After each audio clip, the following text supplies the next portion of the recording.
Hey Navigators, welcome to Nav Night number 2.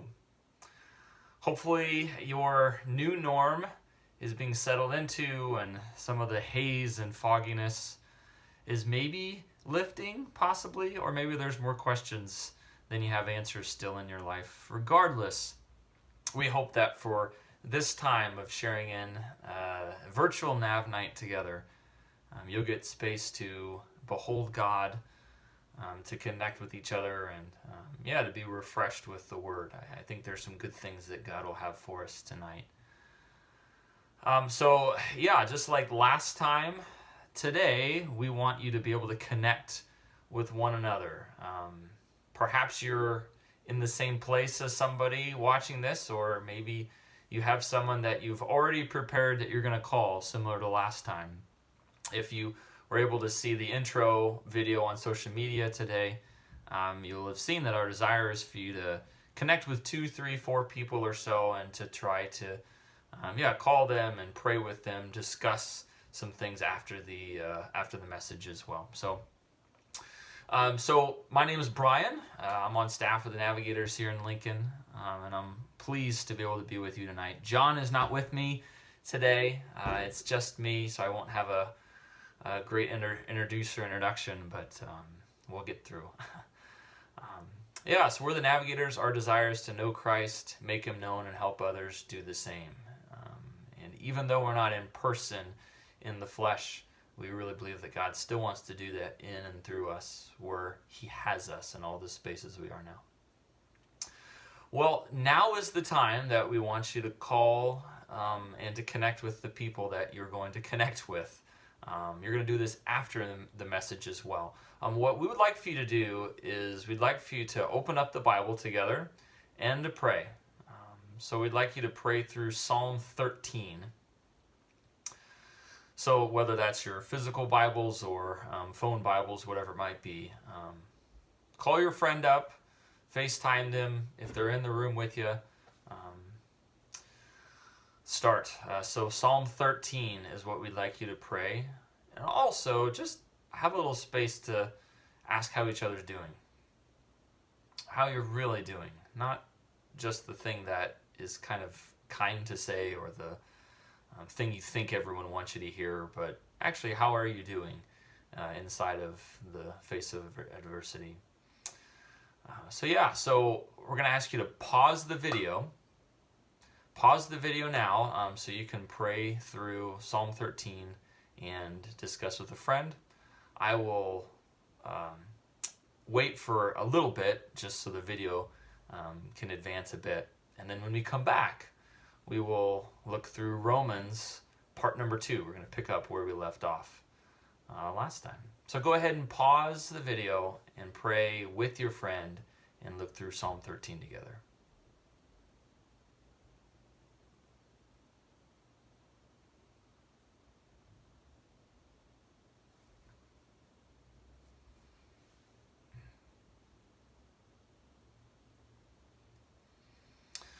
Well, hope you enjoyed that. Tonight we're gonna keep looking at Romans. So this is the second part of a 2-part series on Romans. As a way of reminder, with Romans being so thick as it is, the list of things we will not cover is longer than the list of things we will cover.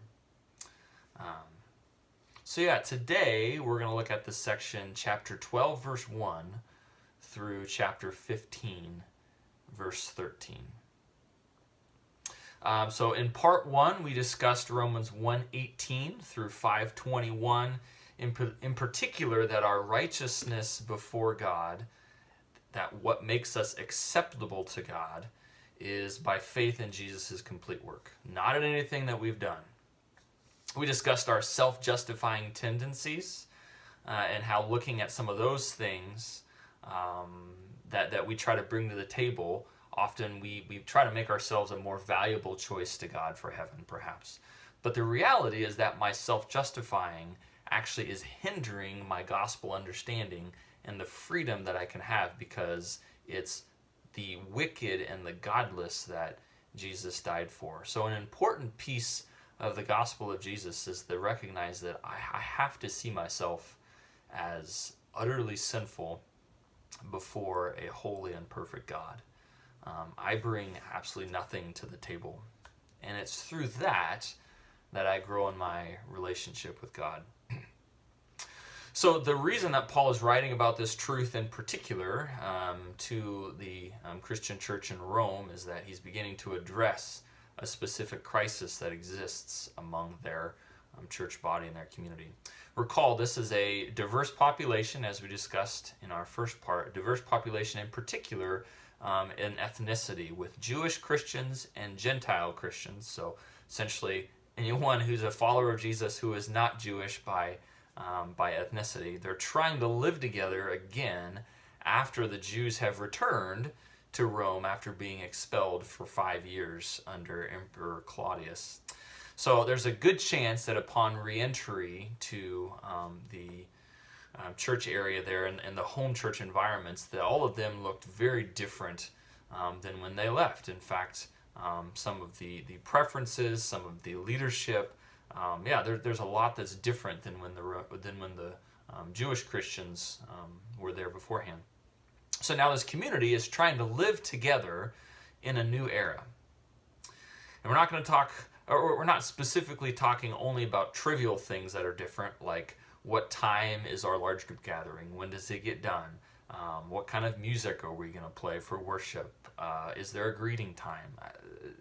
Those could be some of the things, but mostly we're talking about big major tones and leadership turnover and devaluing and dishonoring others based only on preferences and fear and judgment because of things are different.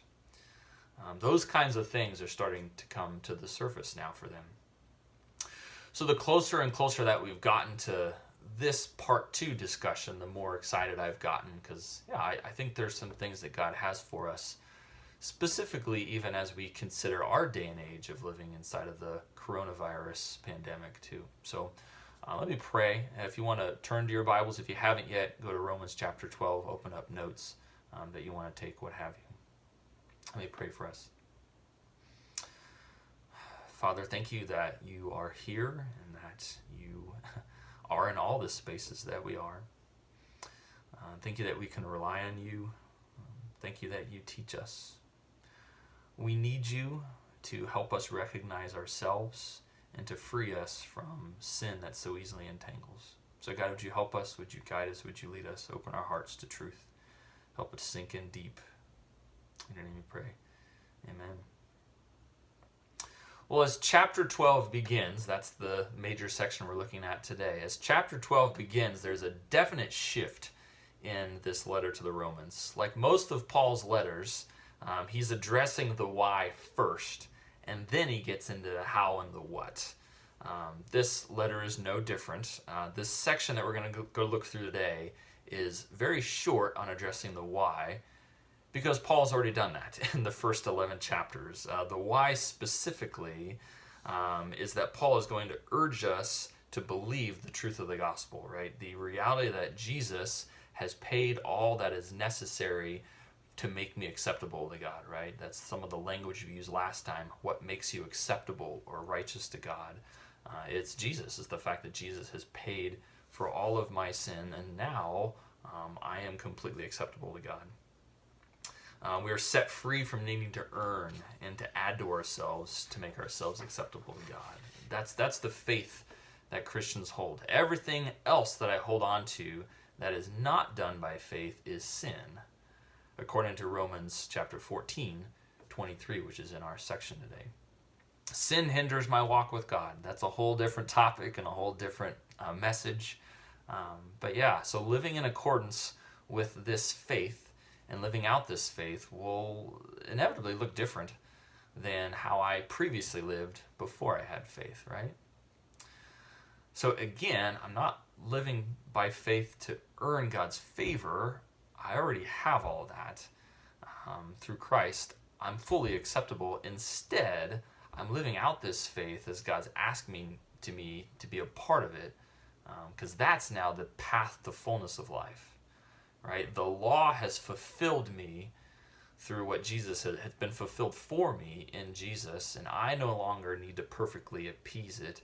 Instead, I strive to it because that's God's healthy design for living, which is good and pleasing for us and also for him too. So that's what we talked about last time and how it leads into this today. So Romans chapter 12, verse 3, I think seems to be a key verse of what Paul is saying to us. Romans chapter 12, verse 3. For by the grace given me, I say to every one of you, do not think of yourselves more highly than you ought, but rather think of yourself with sober judgment, in accordance with the measure of faith God has given you. Notice the phrase, every one of you. He's addressing Jewish believers and Gentile believers alike. He's addressing this reality that there is a split right now. Continually throughout this letter, he's been pressing them together, hasn't he? And we see it here again. So what is sober judgment? Well, it's certainly the opposite of drunk or impaired judgment, meaning it's to see things accurately. Sober judgment means to see things accurately as they actually are. Seeing myself accurately in view of the gospel, in this case. Verse 16 in chapter 12 also says it for us. He's addressing pride in particular. So without the gospel, without the assurance that I'm accepted based on Jesus' merit alone, I actually have need for pride. It does something for me. I need something to build me up. Some way that my sinful nature will latch onto something to say, aha! See, I knew this would give me value. See, this is something to feel good about. Here's how I can prop myself up. I'm funny, I'm good looking, I'm smart, I cheer for the right sports team, I have good ideas, I'm a hard worker. Here's my Christian resume of all the verses I have memorized, or my quiet time history, or the amount of people I've led to Christ, or what have you, etc., so on. Pride also needs its prerequisites of comparison and judgment, which we'll get to a little bit later. Pride comes in also in self-loathing, although we usually don't think of it that way, but it is, by definition, not seeing myself clearly. It's not seeing myself accurately. But friends, with the gospel, pride has no place. With the gospel, pride has no place in my life because it's by faith that I'm acceptable to God and not by my works. Then pride gets me nowhere. In fact, what pride does is it plunges me back into the unending hamster wheel of proving myself to God, which gets me nowhere. We've discussed that in part 1. It wars against my relationship with God. So in Romans 12:3 and verse 16, there's many others too, Paul is calling for humility. The most helpful working definition that I've come across and seen for humility is an accurate view of myself in light of God's holiness and my sinfulness. I'll say it again, the most helpful working definition that I've seen for humility is an accurate view of myself in view of who God is and my sinfulness. God's holiness and my sinfulness. Humility releases me from needing to earn, which is precisely where the gospel leads me, right? Humility brings life to our bones and to those all around us because we don't have to earn anything. There's a security. There's a hope there. In fact, in Romans 13:10, it says, "Love is the fulfillment of the law." Love is the fulfillment of the law. Pride brings a false sense of life to us that will eventually crack and will eventually deteriorate underneath us and also spread to those who are around us. Someone eventually will have a funnier video than what you made. Miss America is changed a year later. She doesn't stand for longer than a year until someone else is given the title.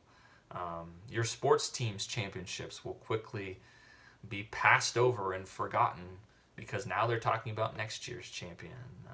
There's going to be better research that's done by somebody else some other time, and so on, and so on. Pride has a sense initially of giving us a feeling of satisfaction, but eventually it will crack and deteriorate underneath us. Humility, however, embraces the gospel realities that we discussed back in part 1, and thus it builds my relationship with God, which will never crack and will never decay. So humility is having an accurate view of myself and view of God's perfection and view of God's holiness and in view of my sinfulness. Humility is directional. And when the Bible talks about it, it's in two categories. Humble before God and humble with one another. Humble before God and humble with one another. Paul is talking in particular about humble towards one another here. But the reality is it cannot be humble toward one another without being humble before God. And likewise, I cannot be humble before God and not be humble toward one another. They roll together. But since humility is directional, Paul has 3 areas that he's urging humility towards one another. We're going to touch on 2 of them and then dig into one of them. So the 2 we'll touch on is humble towards authority and humble in my convictions. Humble towards authority and humble in my convictions. So humble towards authority, chapter 13, verse 1. Paul is reminding us of God's sovereign authority to place leaders in our lives. Now, these leaders are government, these leaders are school, our parents, our employers, spiritual helpers, etc. These are the examples of leaders in our lives. The authorities that exist have been established by God, is what 13:1 tells us. Submission to their leadership is part of trusting God, because you're acknowledging with God that you are without the power and He is. You are without the power and He is. And so submission to their leadership is part of trusting God. It is important that verse 4 is there, which talks about how the leader is out for your good. That's an important aspect to recognize and to secure and to ensure that's true. So pay your taxes, abide by laws, show honor, abide by the coronavirus recommendations and laws and statutes that are in place right now. Respect authority. Authority has also the power to punish you. So that's another practical reason to submit, is what Paul reminds us. So humble towards authority. Humility is directional. And so where is he wanting us particularly to address or to direct our humility toward one another? So the first one's authority. The second one is humble in my convictions. Humility in my convictions. Chapter 14, verse 6, as well as verses 14 through 16 and 20, all reference how living in freedom of the gospel can look different from person to person. It highlights that some days are important to some and less than to others, so like different festival days or holy days. Different foods that some would say are forbidden, others would say are totally fine to eat. These are just some smaller examples that Paul brings up for us, but the reality is Paul is showing us that there is space for varying conviction in a number of gray circumstances.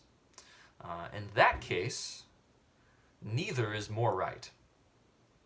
In these cases, neither is more right. Rather, he's emphasizing that the more important thing for each of us is to live out of these convictions in all things, regardless of what some of them might be.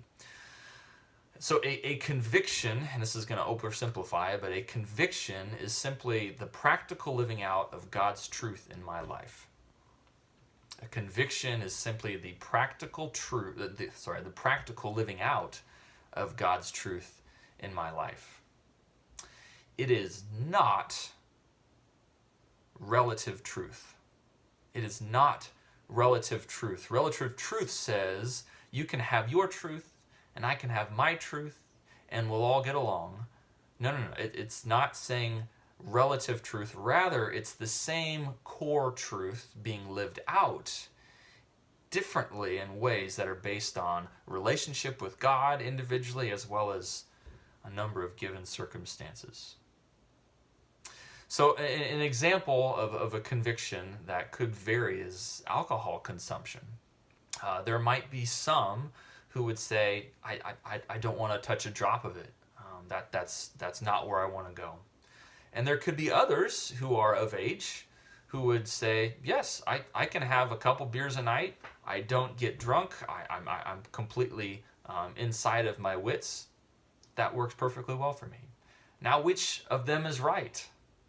Well, both, as long as they both have come to their convictions through relationship with God. Now, some of the issues which we'll get into that the Roman church was experiencing was conflict between those two ideas. Right? There was this thought that, well, my way is better, or no, my way is better. And the reality is both of them are right, as long as they're inside of their convictions being developed by a relationship with God. So we'll get to that in a little bit. So yeah, again, the most important part is of having convictions is to have them centered on Christ and to have them come out of relating to Him. That's the most important thing that Paul is communicating to us. So how am I to humble myself towards one another in my convictions? Well, it's easy for me to believe that my conviction is the only one that's right. And therefore, if someone doesn't reflect or do the same conviction as I do to a T, to the exact specification, then I can build a negative view about that person. He or she isn't as serious about God as I am, or they don't have as much understanding as I do. Therefore, I'm better than them. Now, we might not say all of those exact words, but that's what our heart is really doing. When we take our conviction preference and place it on top of someone else in a comparative judgment type of way. So you can, of course, hear what's going on inside of our heart. It sounds like the prerequisite of pride, comparison, and judgment. So those won't lead me to anything that's good. They're not going to ever lead me to anything that's good. So I need to allow others to hold different convictions from me in gray areas so as to protect my relationship with them, as well as to protect my own heart. Because if I get a consistent pattern of demanding my preferences, demanding my convictions are right, the callousness of that is going to start affecting my intimacy with God, my own relationship.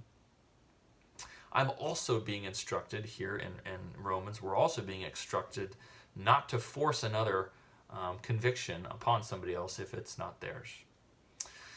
And again, the value isn't necessarily what the conviction is, as long as it comes out of relationship with God, but the process by which you come by it. The process by which you come by it, the abiding relationship with Him. I'm not to use my conviction to crush another's. I'm going to read chapter 14, verse 20, because I think this summarizes it fairly well too. Do not destroy the work of God for the sake of food. All food is clean, but it is wrong for a man to eat anything that causes anyone else to stumble. I really love the first part of that first sentence. Do not destroy the work of God for the sake of food. There's something bigger going on around me than just my mere conviction. So this is a charge to say, hey, step back, get some perspective. There's something bigger going on here than just my preference being met. So the things that we're being asked to directionally give humility towards are, our first is toward authority. The second is giving humility towards others in my convictions. And then the third way to direct my humility towards another is to erase my judgments that separate us. And this is the one we're going to dig into a little bit more. To erase my judgments that separate us.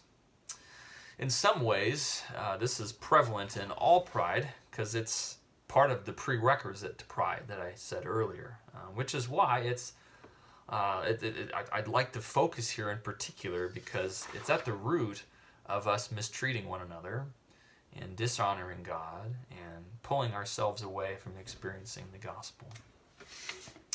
So Romans 14, verse 13, this is what it says. Therefore, let us stop passing judgment on one another. Instead, make up your mind not to put any stumbling block or obstacle in your brother's way. Verse 10 also speaks similarly, as does 14 verse 1, and honestly quite a bit of chapter 14 is referencing this reality of erasing judgment of our own judgments that end up separating. So what is judgment? And what is judging one another? Well, it's kind of a popular thing to say, to lash out when I'm hurt in a relationship or when I'm feeling scared in a relationship. It's probably not used correctly most of those times either. And we live in a culture that values this and values not being judged, but probably not for the actual biblical reasons. So what is it? What is judgment? Well, first and most importantly, this is where we start. God is judge.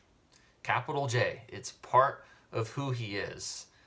Genesis 18:25 references that along with a bunch of other passages. Judgment is declaring things definitively right and wrong. Judgment is declaring things definitively right and wrong. Value and honor is attached to what is judged right. Devaluing and shame is attached to what is wrong. It is God and only God who has the correct authority to judge, right?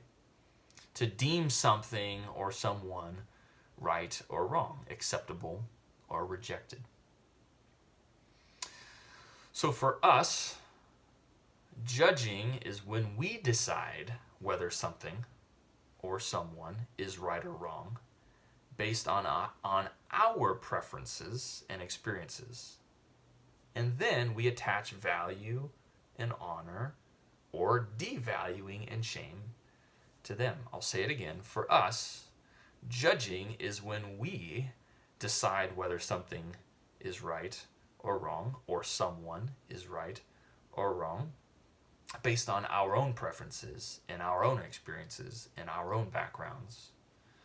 And then we attach value and honor to the ones we deem correct and right, and we connect devalue and shame to those that are not. So at its core, our judging is claiming for ourselves the very right that is only God's, that's only his to wield. This is especially most often done with an unwillingness to explore and understand the item that's being judged or the person that I'm judging. It comes with an unwillingness to explore and try to even understand before I make my decision.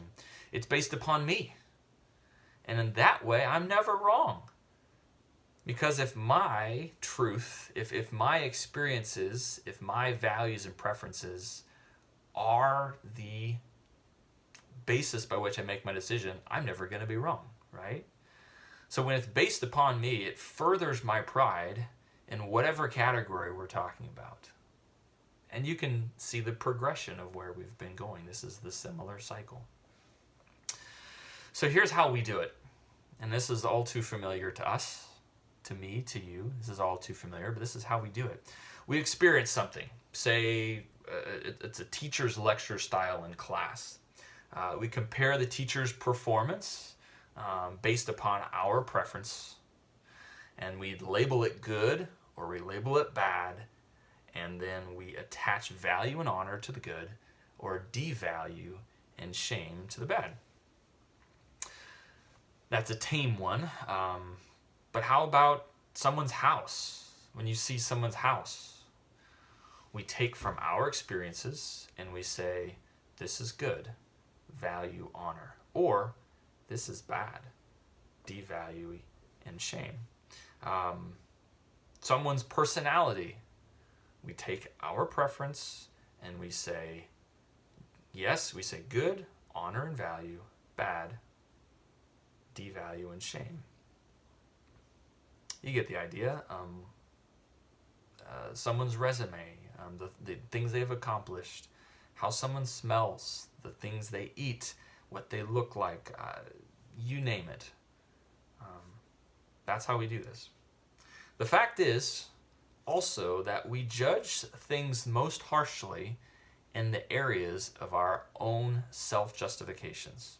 So remember in part 1, we talked about our self-justifications. We try to bring to God to say, here, this is something that made me a good choice for heaven. Well, the fact is we judge things most harshly when they're aligning with our own self-justifications.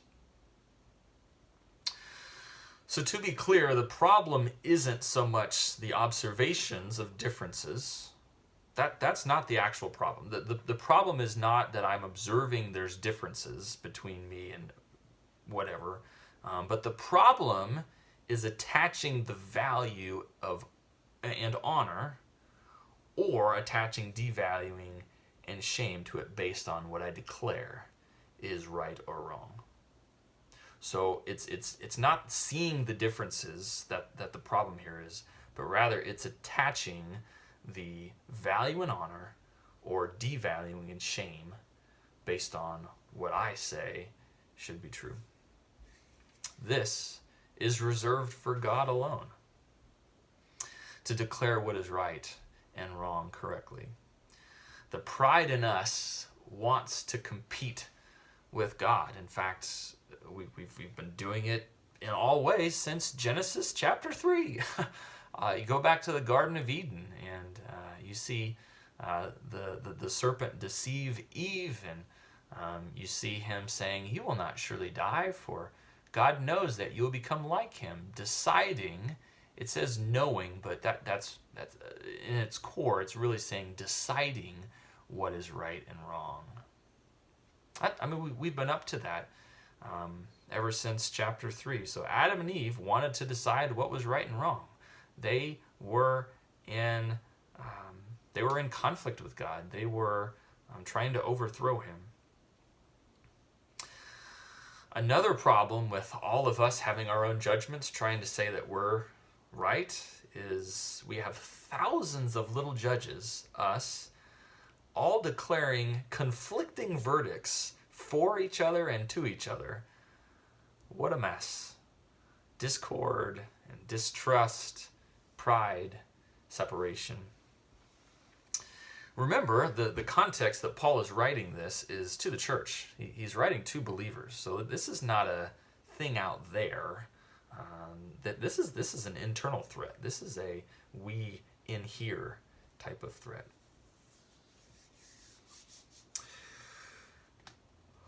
So Paul simply states in verse 13, stop passing judgment on one another. Well, it doesn't attach a how-to list, unfortunately. But here's some closing thoughts on it for you. So I want to stop passing judgment on one another. And if you remember correctly, if you remember back, passing judgment is deciding what is right or wrong based on my own preference and experiences, and then attaching value or dishonor to them, depending. So it's all based on me. So some closing thoughts on maybe how to break this cycle. So admit my sinfulness before God. That even goes back to our part 1 talk, is recognizing my own utter sinfulness before God. I don't bring anything to the table. Who am I to say or think that I am the best human that has existed, or I'm even the correct version of a human. So I'd say first off, just even admitting my sinfulness before God will help me stop passing judgment on one another. Ask God to help you catch yourself when you're moving into that judging mode. Most of the time, we're judging things subconsciously. We're attributing value to things subconsciously. God, would you help me? Would you help me recognize that pattern? Would you help me recognize when I'm going there? And would you protect me from that? So yeah, asking God to help you catch yourself when you're moving into judging mode. Another thing is to commit to explore and understand what you don't fully know about a situation or about someone. So an example of this, we're using the example of alcohol consumption with a conviction, but that also kind of ties in with judging as well. So if there's these two conflicting convictions, the one saying, I don't want to touch alcohol at all, and the other is saying, yeah, I can have 2 beers a night. I have my wits about me. I'm okay. Which one is right? Well, both, if they're coming up with those before God and out of relationship. But what could happen, and what the sin of judging does, our own pride, what could happen is this person could say, well, this guy is just a sinner. He just doesn't care. He isn't serious about God. And what this guy could say is, what a prude, what a goody two shoes, what a clean brown noser he is. Well, what would help in this situation, for example, is if they committed to exploring and understanding about one another and how they came to those convictions. What this guy may understand is this guy might have a family drinking problem, and there might come from a family of alcoholics, and there might be a genetic disposition that makes alcohol something extra dangerous for him. That'd be an example of trying to understand before jumping to a conclusion, jumping to a judgment that then attributes good or attributes value or devalue, right? So yeah, commit to explore and understand. Often we are afraid not of the thing itself or the person itself, but it's that we just don't understand.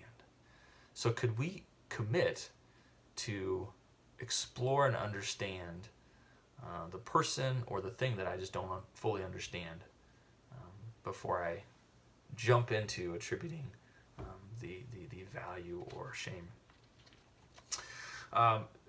Chapter 15, verse 2 in Romans gives us another idea. Each of us should please his neighbor for his good, to build him up. So I'd say that's another heart disposition that we can try to have to stop passing judgment on one another, is to focus on building our neighbor up for his good or her good. So who is my neighbor? Is it absolutely everyone in the world? I think in general it could be, but your neighbor, other people that you are uniquely connected to. So that's certainly the street you live on, but that's also your friend groups, that's your family, that's your coworkers. It's people that you are uniquely connected to. That's who your neighbor is. So yeah, to have a heart that strives for their betterment. If I could focus in that, I think I'll be freed from these judgments that pull me down. And then another one, verse 7 in chapter 15, says, accept one another, just as Christ accepted you, in order to bring praise to God. So accept one another as Christ accepted you. How did Christ accept you? Well, he accepted you based on his merit, not yours. And so, yeah, accepting other people, not based on their merit, or based on how much you might agree with them or how much you have in common with them, but based on the fact that they have value because they are a son or daughter of God, that they're built in his image, that they're an image bearer of God. So yeah, accepting one another could be another thing that would help us to break free from judgment. So in summary, embrace humility, especially to erase judgments on one another in order to bring the experience of gospel freedom to yourself and to those around you. Well, we're going to put some questions on the screen. I have my whiteboard here behind me that I'm going to put up. Then you can pause the video so that you can kind of read those questions and discuss those with your partner. Now would be the time again to call your friend, or two or three, however many you have that you're going to connect to, and yeah, to call them up and just discuss some of these questions and go through them. Yeah, like I said, I'll put these questions up here and then have you pause the video, and that way that'll give you guys space. And whenever you're ready, then you can hit play again, and I'll kind of close this out. You'll notice there's four questions, and then the last one is a prayer prompt, and we're going to have you pray through chapter 15 of Romans, verses 5 through 7. So let me read these to you. I know my handwriting is, well, it's not wonderful. I do try, but it's not wonderful. But I'll read these to you. Let's see here. I don't know if I can get them all on the screen. Yeah, I think we did, sort of, kind of. Okay. So the first one is, how is love the fulfillment of the law? It's something we discussed near the beginning, but verses 13 or chapter 13, verse 10 says that love is the fulfillment of the law. So how is love the fulfillment of the law? Question 2, why do you think we attach value and honor or devalue and shame to our observations? Why do you think we do that? Number 3, how do our judgments cause separation? And then, can you think of a time when your judgment caused a separation? Question 4, how might you ask God to help you erase judgments? And then number 5, like I said, pray through Romans 15, verse 5 through 7. So take a little time, call your friend, or whatever group you're going to discuss this through. Pause the video, and then we'll come back.